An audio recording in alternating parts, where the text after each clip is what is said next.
We're going in a different direction." The words hung in the conference room air like a toxic gas. I sat across from Caleb Vance, the new chief executive officer of Nexora Therapeutics, a man nearly 20 years my junior, who'd been with the company barely 6 months. "Different direction?" I repeated, my voice steadier than I expected. "After 15 years?" Caleb adjusted his designer tie, not quite meeting my eyes. "The board feels the research division needs fresh leadership, someone with innovative approaches." I almost laughed. Innovative approaches. I'd developed Neurovance, the miracle drug that had taken Nexora from a struggling mid-size pharmaceutical company to a biotech powerhouse, generating over $2 billion in annual revenue. My team had pioneered the compound that changed countless lives, and the company's fortunes. "I understand," I said, surprising myself with my calm. "What does the transition look like?" Caleb pushed a thin folder across the polished table. "Your severance package. The legal team has outlined everything. It's standard." I opened it, scanned the numbers, and felt my stomach tighten. Standard? After 15 years and billions in revenue generation, they were offering me 12 weeks of salary and continued health benefits for 3 months. It was insulting, but I didn't let it show. "I see," I said, closing the folder. "When would you like me to finish?" "Today would be best." He had the decency to look slightly uncomfortable. "Human resources can help you pack your office, for security reasons." Security reasons. As if I might suddenly become vindictive and dangerous after 15 years of loyal service. But I simply nodded and stood up. "That won't be necessary. I can clear my desk myself." "Claudia," he said as I reached the door, "this isn't personal. Just business."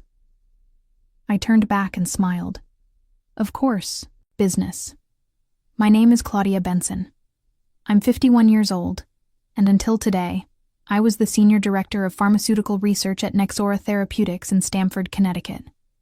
I dedicated my life to this company, turned down offers from competitors, worked weekends and holidays, missed family events, all because I believed in what we were doing."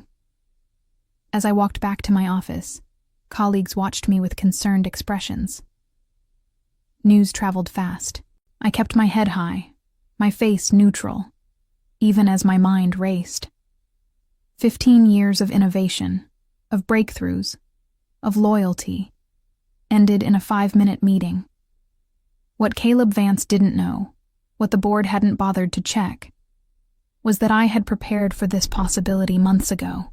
Because when you've been in the pharmaceutical industry as long as I have, you learn to anticipate side effects. It wasn't always like this at Nexora. When I joined the company in 2008, we were a scrappy team of scientists and researchers passionate about neurological treatments. Howard Jameson, the founder and original CEO, created a culture where science came first and business second. "Solve the problems and the profits will follow," he used to say. And he was right. Under his leadership, we developed several moderately successful medications, but nothing revolutionary, until Neurovance. I still remember the night I first saw the promising data. It was nearly midnight, and I was alone in the lab, reviewing test results from our latest trials. The compound showed unprecedented effectiveness in treating treatment-resistant depression with minimal side effects. I called Howard at home, something I'd never done before. "This could change everything," I told him. It did. Neurovance received fast-track approval from the FDA, and within 2 years, it became one of the most prescribed antidepressants in the country. Nexora's stock soared, and suddenly, we weren't the underdogs anymore. We were players. Howard retired 3 years ago, and that's when things began to shift. The board brought in finance people, marketing executives, corporate types who talked about leveraging synergies and maximizing shareholder value. The research team still had respect, but increasingly, decisions were made with quarterly earnings in mind, rather than scientific advancement. Then came Caleb Vance, headhunted from a larger pharmaceutical company, brought in to take Nexora to the next level. I tried to work with him. I really did. I presented our latest breakthrough, an extended-release version of Neurovance with even fewer side effects and longer efficacy. Neurovance XR, we called it. Impressive, Caleb had said, but I could see in his eyes that he wasn't fully grasping the scientific significance. How quickly can we get this to market? We need to complete the final trial phases, and then there's the patent process, I explained. Patents. He frowned. Those take too long. Can we expedite? Our legal team has been deliberate, I said carefully. They've been sitting on my paperwork for months. That conversation should have been my warning. The next week, Caleb brought in consultants to evaluate the research division.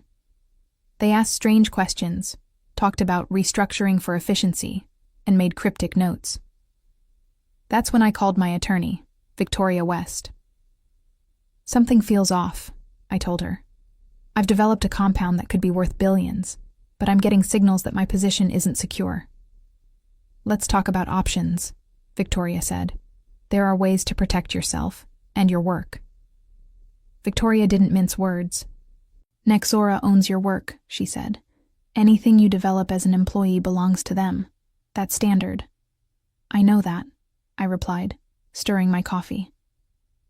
We were meeting at a quiet cafe several towns away from Stamford, away from any prying eyes.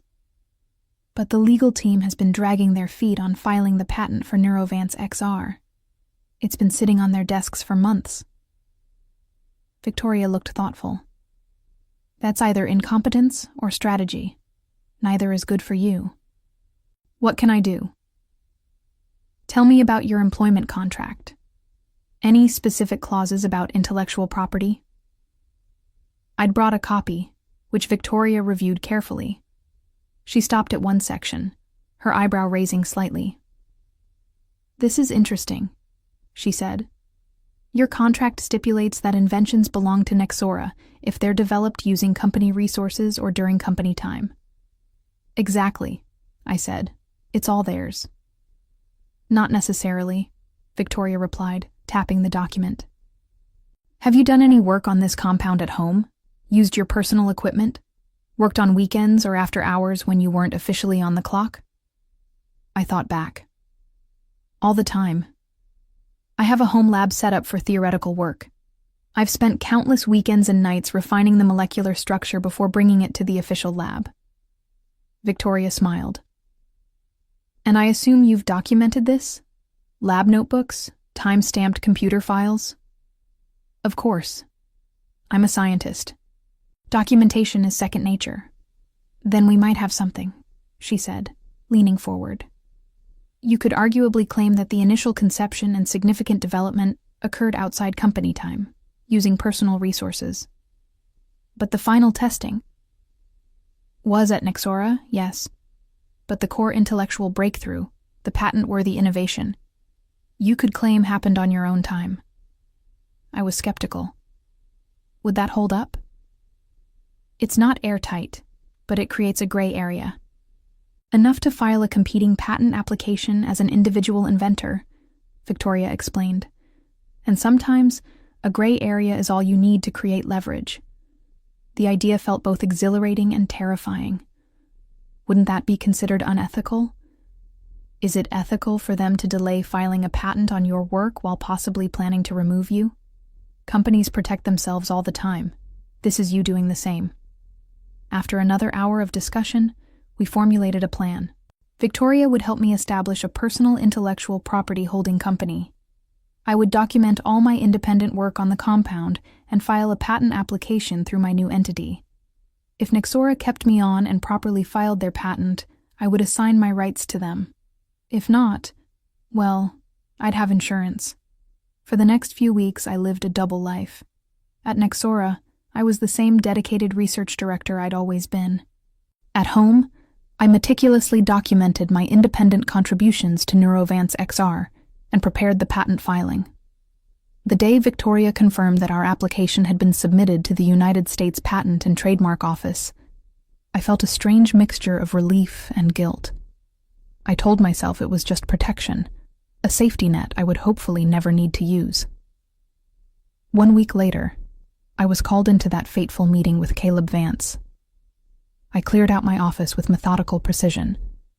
Years of research, awards, and achievements reduced to 3 cardboard boxes. My team members came by, one by one, shocked and upset. "This is ridiculous," said James, my senior researcher. "Without you, there is no Nexora." "You'll be fine," I assured him, though I wasn't certain of that. "The science is solid. Just keep doing the work." "What about Neurovance XR?" he asked in a hushed voice. "It's your baby." I carefully placed my framed doctoral diploma in a box. "I'm sure Caleb has plans for it." As I carried the last box to my car, I passed Caleb showing someone around. My replacement, presumably. They were laughing. I nodded politely and continued walking. At home, I sat in my kitchen, staring at the boxes. 15 years. Gone. I allowed myself exactly 1 glass of wine and 30 minutes of self-pity before calling Victoria. "It happened," I said simply. "I'm sorry, Claudia," she replied. "What's the severance?" "Insulting." 12 weeks. "Ma," Victoria made a disapproving sound.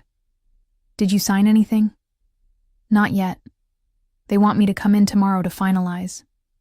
"Don't sign until I review it," she said firmly. "And don't mention the patent filing. The USPTO hasn't published it yet, so Nexora doesn't know." The next day, I met with Human Resources. The severance agreement included a comprehensive non-compete clause that would prevent me from working in neuropharmacology for 2 years. There was also language requiring me to assign any relevant intellectual property to Nexora. "I'd like to take this home and review it," I said pleasantly. The HR director frowned. "Mr. Vance was hoping to wrap this up today." "I'm sure he was," I replied, maintaining my smile. "But given my 15 years of service, I think a day to review is reasonable." I forwarded the document to Victoria, who called me within an hour. "This is even worse than I thought," she said. "They're trying to claim rights to anything you might develop in the future that's even tangentially related to your work at Nexora." "Can they do that?" "They can try, but we have options. Our patent filing gives us leverage." 3 days later, I returned to Nexora with a counteroffer prepared by Victoria. The HR director took it with visible surprise. "I'll have to show this to Mr. Vance," she said. "Of course," I replied. "I'm happy to wait." 20 minutes later, I was ushered into Caleb's office. He wasn't smiling now. "This is highly irregular," he said, waving my counteroffer. "You're asking for significantly more severance and retention of certain intellectual property rights." "I believe it's fair compensation for my contributions," I said calmly. Caleb leaned forward. "You developed Neurovance while employed here. Any derivatives or improvements belong to Nexora?" "That's a complex legal question," I replied. "My contract has specific language about work done during company time using company resources." His eyes narrowed. "What are you implying?" "Nothing. Just that I've kept meticulous records of my work, when and where it was performed." Caleb's jaw tightened. "We can fight this, you know.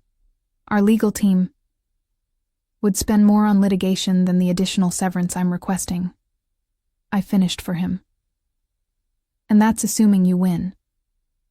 After a tense silence, Caleb pushed my counter-offer aside. "I'll need to discuss this with the board. In the meantime, we're proceeding with our plans for Neurovance XR. The announcement goes out next week." I kept my expression neutral. "That sounds exciting." As I left Nexora for what I thought might be the last time, I felt strangely calm. The game was in motion. In just a few days, they would announce Neurovance XR as their next blockbuster drug, and shortly after, they would discover who actually owned the patent. The press release went out on a Tuesday morning. Nexora Therapeutics announces breakthrough.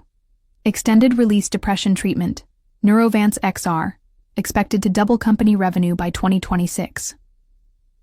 The stock jumped 12% that day. Financial analysts upgraded their recommendations. Business News shows featured glowing reports about Nexora's innovation pipeline and Caleb's visionary leadership. No one mentioned that the scientist behind the breakthrough had been let go. I watched it all from my home office, feeling oddly detached.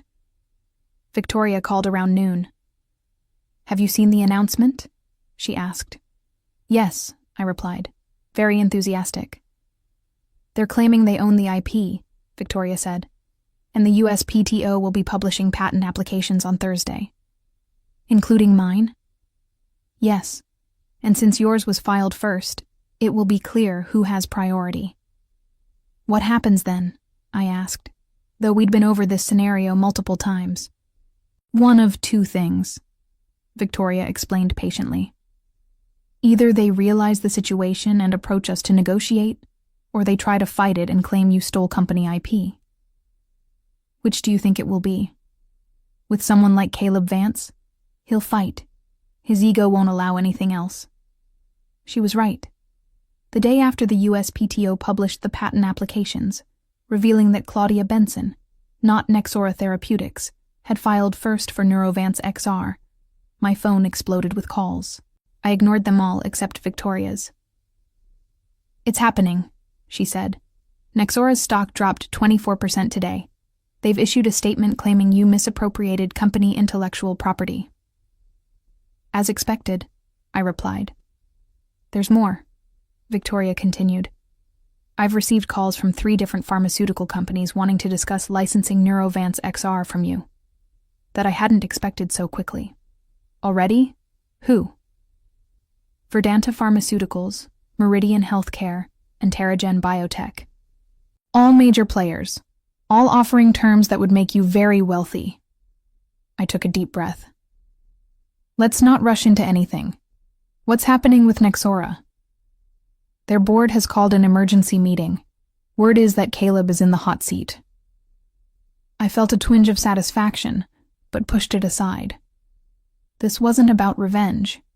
It was about fairness, about being valued properly for my work. Later that afternoon, I received a different kind of call, from Howard Jameson, Nexora's founder and former CEO. "Claudia," he said, his voice warm despite the circumstances. "This is quite a situation." "Howard," I replied, genuinely pleased to hear from him. "I'm sorry it's come to this." "Are you?" There was no accusation in his tone, just curiosity. I considered the question. "I'm sorry it was necessary. I gave everything to Nexora for 15 years. I just wanted my work to be respected and protected." Howard was quiet for a moment. "The board has asked me to reach out unofficially, to see if there's a path forward." "There's always a path," I said, "but it won't look like what Caleb offered me." "Caleb may not be in the picture much longer," Howard said carefully. "His position is precarious." I'm not surprised. "What would it take, Claudia, to bring you and Neurovance XR back to Nexora?" I'd thought about this moment, prepared for it. Board representation, a significant equity stake, and leadership of an autonomous research division with guaranteed funding for 5 years.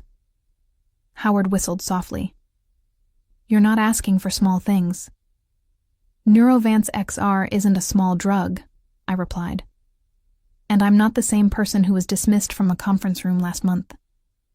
"No," Howard agreed. "You're certainly not. I'll take this back to the board. What's left of it after today. We'll be in touch." As I hung up, my phone signaled another call, from James, my former senior researcher at Nexora. "The office is in complete chaos," he said without preamble. "Caleb's been escorted out. People are saying you own the patent to Neurovance XR. Is it true?" "It's complicated," I replied. "Not to us," James said. "The entire research team is cheering for you. Whatever happens next, we're with you." That meant more than any stock price drop or licensing offer. The following days unfolded like a carefully orchestrated symphony. Nexora's board placed Caleb on administrative leave pending review. Corporate speak for, "he's finished." The stock continued to fall as investors questioned the company's future without its next blockbuster drug. Financial news sites ran headlines like, "Patent blunder costs Nexora billions," and "How one scientist outmaneuvered Big Pharma." I avoided the spotlight, declining interview requests and staying away from social media. This wasn't about public vindication. It was about establishing my worth. Meanwhile, the offers from other pharmaceutical companies grew more attractive. Verdanta's CEO personally called to offer not just a licensing deal, but a position as their chief scientific officer with complete autonomy over a new neuroscience division. "We value innovation and the people behind it," he said. "What happened at Nexora won't happen here." It was tempting. Very tempting. Then came the official call from Nexora's board chair, Eleanor Fitzgerald. "Dr. Benson," she began formally, "the board would like to meet with you and your legal representation to discuss a resolution to our current situation." "I appreciate that," I replied. "When?" "Tomorrow, if possible. This matter requires urgent attention." Victoria and I prepared carefully, anticipating every possible scenario. When we arrived at Nexora's headquarters the next morning, the atmosphere was noticeably different. Gone was the bravado, the dismissive attitude. Now there was deference, perhaps even a hint of fear. Eleanor led us into the boardroom where 8 people waited, the remaining board members and Howard Jameson, who had returned as interim CEO. "Dr. Benson," Eleanor began, "we find ourselves in an unprecedented situation. The board believes there's been a significant error in judgment regarding your departure and the handling of the Neurovance XR patent." I nodded, but remained silent. "We would like to propose a resolution that recognizes your contributions and secures Neurovance XR's future with Nexora." Victoria and I listened as they outlined their offer: reinstatement as Executive Vice President of Research and Development, a seat on the board, equity compensation, and a substantial signing bonus. In return, I would transfer the patent rights to Nexora. When they finished, I glanced at Victoria, who gave a subtle nod. "Your offer shows you now understand my value," I said. "But it doesn't address the fundamental issues that led us here. I need guarantees of research autonomy and protection from future changes in leadership perspective."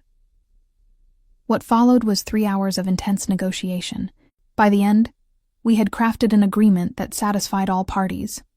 I would return to Nexora with expanded authority, a significant equity stake, and ironclad protections for my research team.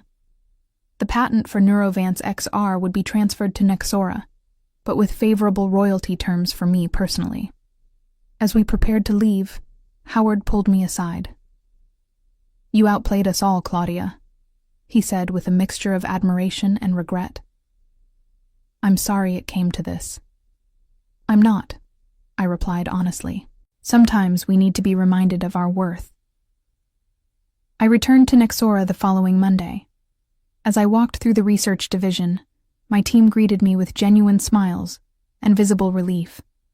James had organized a small welcome back gathering in the main lab. "We knew you'd find a way back," he said, handing me a coffee mug with "The Queen Returns" printed on it. I laughed. "Not a queen, just a scientist who learned to value herself, and taught a few corporate types a valuable lesson in the process," James added. As I settled back into my office, a much larger one now with a view of the Long Island Sound, I reflected on the journey. I hadn't sought revenge, but I had found justice. And in the process, transformed not just my career, but potentially how researchers like me would be treated throughout the industry. Sometimes the most powerful response to disrespect isn't anger or vengeance. It's simply claiming your true value and letting the consequences unfold naturally. 1 year later, Nexora Therapeutics held a launch party for Neurovance XR, which had received FDA approval in record time. The grand ballroom of the Stamford Plaza Hotel was filled with executives, scientists, investors, and medical professionals, all celebrating what analysts were already calling the pharmaceutical success story of the decade. I stood on the small stage, having just delivered remarks about the scientific journey behind the drug. The applause was genuine and sustained. As I stepped away from the podium, Howard, now permanently reinstated as CEO, took my place. "Ladies and gentlemen," he said, "none of this would have been possible without Dr. Claudia Benson. Her scientific brilliance created Neurovance, and her, let's call it strategic foresight, ensured that Neurovance XR would transform millions of lives while keeping Nexora at the forefront of neurological treatment." The crowd laughed knowingly. The story of my patent maneuver had become something of a legend in pharmaceutical circles, a cautionary tale for executives and an inspiration for researchers. Howard continued, "The board has unanimously voted to create the Benson Neuroscience Institute, a new division within Nexora dedicated to groundbreaking research, with complete scientific autonomy and guaranteed funding for the next decade." This announcement was met with even more enthusiastic applause. I hadn't known about this. It went beyond our negotiated agreement. As Howard beckoned me back to the stage, I felt a surge of emotion I hadn't expected. "The Institute will be housed in a new research facility," Howard said, "located right here in Stamford. And of course, Claudia will serve as its director, with full board support." As we raised our glasses in a toast, I caught sight of a familiar face near the back of the room. Caleb Vance, now working for a much smaller pharmaceutical company in a reduced role, watched the proceedings with a tight expression. Our eyes met briefly before he looked away. I felt no satisfaction in his downfall, only appreciation for the journey that had brought me here. Sometimes the best revenge isn't about destroying others, but about building something better from the ashes of what was lost. The Benson Neuroscience Institute became operational 6 months later. The building itself was a marvel of modern architecture, all glass and light, designed to foster collaboration and creativity. My team had expanded from 12 researchers to 40, with the brightest minds in neuropharmacology eager to join what industry publications were calling the most innovative research environment in biotech. On opening day, Eleanor Fitzgerald joined me for a tour of the facilities. "You've created something remarkable here, Claudia," she said as we walked through the main laboratory. "Something that will outlast all of us." "We created it," I corrected her. "It took losing everything to make this possible." Eleanor nodded thoughtfully. "The board has learned its lesson. Value isn't just in quarterly reports and stock prices. It's in the people who do the actual work." "I hope that lesson sticks," I said. "It will." Eleanor smiled. "Especially since you now own enough Nexora stock to make sure of it." That was true. My equity stake, negotiated during my return, had grown substantially as Neurovance XR exceeded even the most optimistic projections. I was now one of the largest individual shareholders, with influence that extended far beyond my scientific role. The pharmaceutical industry had taken notice. In the past year, several major companies had revised their policies regarding researcher recognition and compensation. 2 had even appointed scientists to their boards. The message was clear. Talent needed to be respected, not just employed. As for Caleb Vance, I heard he'd left the industry entirely. According to James, who maintained an extensive network of industry contacts, Caleb had tried to position himself as the victim of circumstances at Nexora, but his reputation never recovered. Going in a different direction had indeed been the right move, just not in the way he had intended. The direction was mine to determine now, guided by science and innovation rather than ego and short-term thinking. The future held possibilities I couldn't have imagined during those dark days after my dismissal. The irony wasn't lost on me that losing my position had ultimately led to gaining more control than I ever thought possible. The patent that had seemed like a desperate insurance policy became the cornerstone of a transformed career and company. Looking back on my journey from dismissed researcher to institute director and board member, I realized that the most effective revenge isn't found in destruction, but in building something so undeniably valuable that those who discarded you must acknowledge their mistake.